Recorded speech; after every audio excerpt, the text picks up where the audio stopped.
All right, here we go again. Yeah. We're going to do another session, and it's in Old Testament, right? Yeah, it is. Yeah, Isaiah. So the verse. Prophet. I know the verse we were given. We get a lot of prophecies from Isaiah. Yes, we do. The verse that we were given was Isaiah 49:16. Mm-hmm. But we're actually going to pull from 13 to 16 to kind of give a little context. Yeah. So it says, "Sing for joy, O heavens, and exult, O earth. Break forth, O mountains, into singing. For the Lord has comforted his people, and will have compassion on his afflicted." Yeah. But Zion said, "The Lord has forsaken me.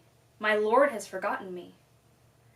Can a woman forget her nursing child, that she should have no compassion on the son of her womb? Even these may forget, yet I will not forget you. Behold, I have engraved you on the palms of my hands. Your walls are continually before me. Mm-hmm. I have used that verse to comfort some people one time in their coming back to God. Yeah. I was like, They're finding God again. Yeah. Yeah, that's awesome. Yeah. So just to kind of throw in, should we throw in Zion now? Since we're talking about when he says at the beginning something about dear Zion or Zion. Yes. So I went and looked it up because I've always wondered, Zion, where is Zion? What is Zion? Mm-hmm. And it actually progressed. It is a hill, was Mount Zion. Yes. Okay. Yeah. And then it was next to Mount Moriah. Mm-hmm. Is that the right one? Yeah. Yeah. Yes. Okay. And eventually David had taken it over, that area over from the Jebusites. Yes, Jebusites. Yeah, that's say an it easy right. word to Yeah, say. blah, blah, blah, blah. Jebusites. And so anyway, he had taken that city over. It became the city of David. Mm-hmm. In turn, the city of God. Yeah. In turn, Solomon, of course, got to build the temple. He built it on Mount Moriah, right? I believe so. Yeah. And that's what I believe. I'm pretty sure that's right. And because he didn't do it on Zion, but he ended up having the temple there, and then they had the temple area. Yes. And he had the Ark of the Covenant. And so then they pulled that in to be part of Zion. Yeah. Yeah, the meaning of Zion. Yeah. And then eventually Jerusalem was Zion. Yeah. And then the people of Jerusalem were Zion.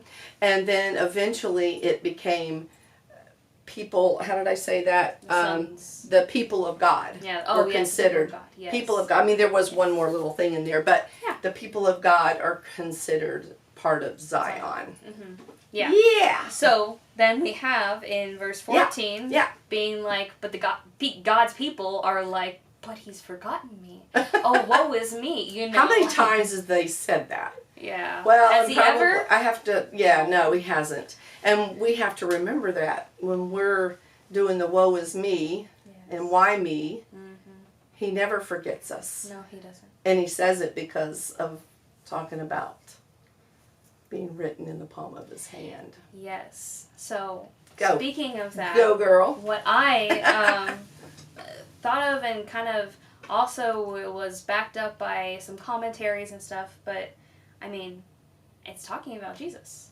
It's talking about his nail-scarred hands. Oh, yeah. Because those are the only scars. Those and on his feet are the only scars that are going to be in heaven. So. Because he has written his people on his hands. He took our sin. He took our sin. Ah! Yeah. Cool. I love it. Yeah, so quite literally, I have engraved you on the palms of my hands. Engraved, that makes a lot of sense when you think of the word engraved. Engraved, it is. It's there. It's permanent. It is. It's everlasting. Like. That's right. He gave it to us. Yeah. Cool. So that is the representation of him. He has engraved us in his hands. He has literally sacrificed his life for us. Yeah. Isaiah has so many reflective and representative, that might not be the right word, but represents Christ in so many descriptions that he has without saying his name. Yes. Doesn't he? And even going back into the rest of the verse. Okay. So even going back to verse 1 and 2. Just talking about the Lord called me from the womb, from the body of my mother. He named my name. He made my mouth like a sharp sword.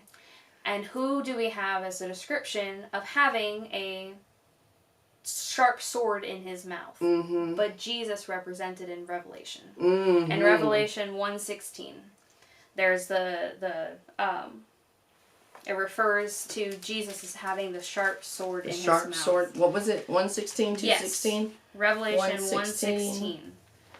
Okay. Yeah, in his right hand he held 7 stars. From his mouth came a sharp 2-edged sword, and his face was like the sun shining in full strength. Oh my gosh. So don't you love the connections? I know. Yeah, you saying that Isaiah talks about Jesus a lot. All the time. He really had prophecy. Yes. Didn't he? Yeah, and a lot of prophecy was predicting or talking about something that was happening in that time. Yeah. As well as pointing to Jesus. Yeah. I wrote, because I even thought about a definition. I think I wrote it down. Mm-hmm. Prophecy. Did I write that down? I thought I did, but I probably just can't see it with all my scribbles, you know. But yes, absolutely, telling the future in a sense, telling what's coming, and doing it in such a descriptive. I don't know when he connected those 2 pieces. Yes, it's beautiful. It really is. And unless you really study, and then go off in a on a rabbit trail, right? Or something. Little trail. Yeah. You can just. Yeah, I mean that's why the whole Bible is important, because this is the Old Testament, where the Old Testament, yes, is important, and then so is the New Testament with the Gospel, and now there's a bridge gap. Yes. There's a gap bridged. There we go. It's just. Yeah. It's I so love cool. it. That is cool. Yeah. Woohoo. So, and then in the rest of 16 it talks about walls. Mm-hmm. So I looked up what that kind of means. That means, like they used to actually have walls around their city. Yeah. That meant that they were, it represented strength, health, and prosperity. Okay. A wall, yeah. Yes. Well, you always think, if you ever go by houses and stuff like that, and you see these really rich houses, and most of the time they have some kind of a wall, or like when we went to Scotland and they had the walls around the castle, you know, and a protection. Protection, but sure. I mean, who can do that but rich people? Correct. Right? People with money. Yes. Yeah. Yeah, and interesting. So your walls are ever before me, like. He's always constantly reminded, and yes, he has their best interests at heart. He has their wealth, their strength, their health, their prosperity, everything wrapped up into those walls. Like he sees his children, he knows them, he has them on his hand, he has them in his heart, in his mind, everything. Yeah. We aren't ever forgotten by God. No.